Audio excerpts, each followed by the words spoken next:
আর কিছুদিন পরে তোমাদের মাধ্যমিক পরীক্ষা। আর এই মাধ্যমিক পরীক্ষায় যে অঙ্কের পাটিগণিত চ্যাপ্টার গুলো আছে সেখান থেকে তোমাদের অনেক সমস্যা। তাহলে এই ভিডিওটা তোমারই জন্য। Welcome to our YouTube channel bright future family. আজকে এই ভিডিওটায় আলোচনা করো পাটিগণিতের পোর্শন থেকে যে অঙ্কগুলো তোমাদের মাধ্যমিকে আসতে চলেছে। এই অঙ্কগুলো তোমরা খুবই ভালো করে নিজের আয়ত্তের মধ্যে নিয়ে আসবে, তাহলে দেখবে তোমরা তোমাদের পাটিগণিতে যে 5 নম্বরের একটি বড় কোশ্চেন করতে হয় সেই বড় কোশ্চেনে তোমরা 5-এ 5 পেয়ে গেছো। চলো বেশি দেরি না করে ভিডিওর মূল অংশে যাওয়া যাক।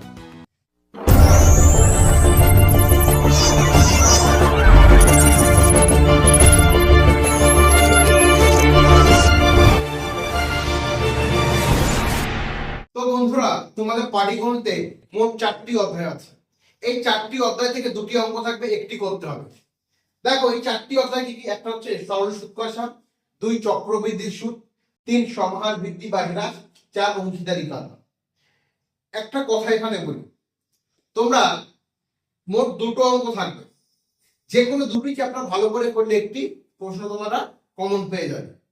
তো বন্ধুরা, তোমাদের এই পাটিগণিত থেকে 2টি প্রশ্ন থাকবে, একটি করতে হবে। এই পাটিগণিতে মোট 4টি অধ্যায় আছে।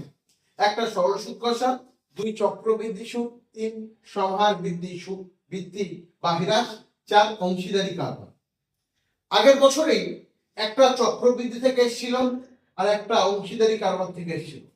তাহলে এই 2026 মাধ্যমিক পরীক্ষার্থী তোমাদের জন্য 2টি চ্যাপ্টার খুবই ইম্পর্টেন্ট, সেটা হচ্ছে সরল সূত্রাংশ এবং সমাহার বৃদ্ধি বা হ্রাস।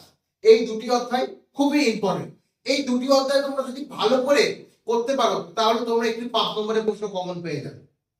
তো তোমাদের সরল সূত্রাংশ থেকে যে অঙ্কগুলো রেখেছি দেখে নাও। তো বন্ধুরা, তোমাদের যে সরল সূত্রাংশ থেকে যে অঙ্কগুলো তোমাদের জন্য রেখেছি তার মধ্যে এই 10-এর দাগের অঙ্কটা এমপি 2026, এই 10-এর দাগের অঙ্কটা খুবই গুরুত্বপূর্ণ তোমাদের জন্য। 11-এর দাগের অঙ্কটা তোমরা করার দরকার নেই। 12-এর দাগের অঙ্কটা ভালো করে প্র্যাকটিস করবে। 12-এর দাগের এই যে অঙ্কটা, 12-এর দাগের অঙ্কটা খুবই গুরুত্বপূর্ণ। 13-এর দাগের অঙ্কটাও প্র্যাকটিস করবে, এটা অতটাও গুরুত্বপূর্ণ নয়, তাও তোমরা করে যাবে। এবং এই 14টা খুবই গুরুত্বপূর্ণ মাধ্যমিক 2026-এর জন্য। আর কি, আর এই চ্যাপ্টার 47 নম্বর পেজে কি আছে তোমাদের, এই 15-এর দাগের অঙ্কটা খুবই গুরুত্বপূর্ণ তোমাদের জন্য। এবং 16-এর দাগের অঙ্কটা, 17 আর এই 18 আর এই 19, এই অঙ্কগুলো তোমরা ভালো করে প্র্যাকটিস করবে। তাহলে কি বললাম, 19, 18, 17, 16, 15 আর এদিকে দিলাম 14, 13, 12 আর 10। এই অঙ্কগুলো তোমরা এখান থেকে প্র্যাকটিস করবে। আর তোমাদের এই প্রয়োগ থেকে করবে প্রয়োগ 33, 32 আর করবে প্রয়োগ 29, এই অঙ্কটা। আর এই অঙ্কগুলো ভালো করে যদি তোমরা করতে পারো তাহলে এখান থেকে তোমরা একটা 5 নম্বরের প্রশ্ন কমন পেয়ে যাবে। সরল সূত্রের অঙ্কগুলো তোমরা ভালো করে প্র্যাকটিস করবে এবং এখান থেকে একটা 5 নম্বরের প্রশ্ন আসার সম্ভাবনা সব থেকে বেশি। তো তোমাদের যে পরের পার্টটা রেখেছি, পরের পার্টে আছে সমাহার বৃদ্ধি সূত্র। এই সমাহার বৃদ্ধি বা হ্রাস থেকে যে অঙ্কগুলো আমি রেখেছি সেগুলো দেখে নেওয়া যাক। এবারে তোমাদের যে রেখেছি সমাহার বৃদ্ধি বা হ্রাস, এই অধ্যায় থেকে তোমরা করবে কোন অঙ্কটা, এই অধ্যায় থেকে তোমরা 6-এর অঙ্কটা ভালো করে প্র্যাকটিস করবে, 6-এর দাগের এই অঙ্কটা। আর কি করবে, 7-এর দাগের অঙ্কটা ভালো করে দেখে যাবে, 8-এর দাগেরটাও দেখে যাবে। এবারে তোমরা এই 10-এর দাগেরটা তোমাদের জন্য খুবই গুরুত্বপূর্ণ হতে চলেছে। এই 3টে অঙ্ক এই পেজ থেকে আর 9-এর অঙ্কটা তোমরা দেখে যাবে। এই 4টে অঙ্ক এই পেজ থেকে দেখবে। আর এই পেজ থেকে কী কী দেখবে, এই পেজ থেকে তোমরা দেখবে এই 15-এর দাগের যে অঙ্কটা আছে, এই যে 15-এর দাগের অঙ্ক, এটা খুবই গুরুত্বপূর্ণ তোমাদের জন্য।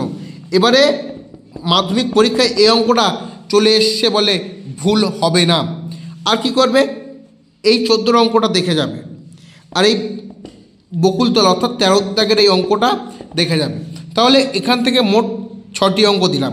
এখানে দিলাম 13, 14, 15 আর এখানে দিলাম তোমার 6, 7, 8, 9, 10। তাহলে এই অঙ্কগুলো ভালো করে যদি প্র্যাকটিস করতে পারো তাহলে তোমরা এখান থেকেও একটা 5 নম্বরের প্রশ্ন কমন পেয়ে যাবে। তো বন্ধুরা, এই দুটি চ্যাপ্টার অর্থাৎ সরল সুদ এবং সম্ভার বৃদ্ধি বা হ্রাস, এই দুটি অধ্যায়টা যে অঙ্কগুলো আলোচনা করলাম তোমাদের জন্য খুবই ইম্পর্টেন্ট হতে চলেছে। এই অঙ্কগুলো ভালো করে রপ্ত করবে, নিজের আয়ত্তের মধ্যে নিয়ে আসবে, তাহলে দেখতে পাবে যে দুটি প্রশ্নের মধ্যে একটি প্রশ্ন তোমাদের করতে হয় পাটিগণিত থেকে, সেটা তোমরা করতে পারবে এবং গিয়ে দেখবে দুটি প্রশ্ন তোমাদের জন্য কমন চলে এসেছে। যদি ভিডিওটা ভালো লেগে থাকে লাইক, কমেন্ট এবং বন্ধুদের কাছে শেয়ার করবে।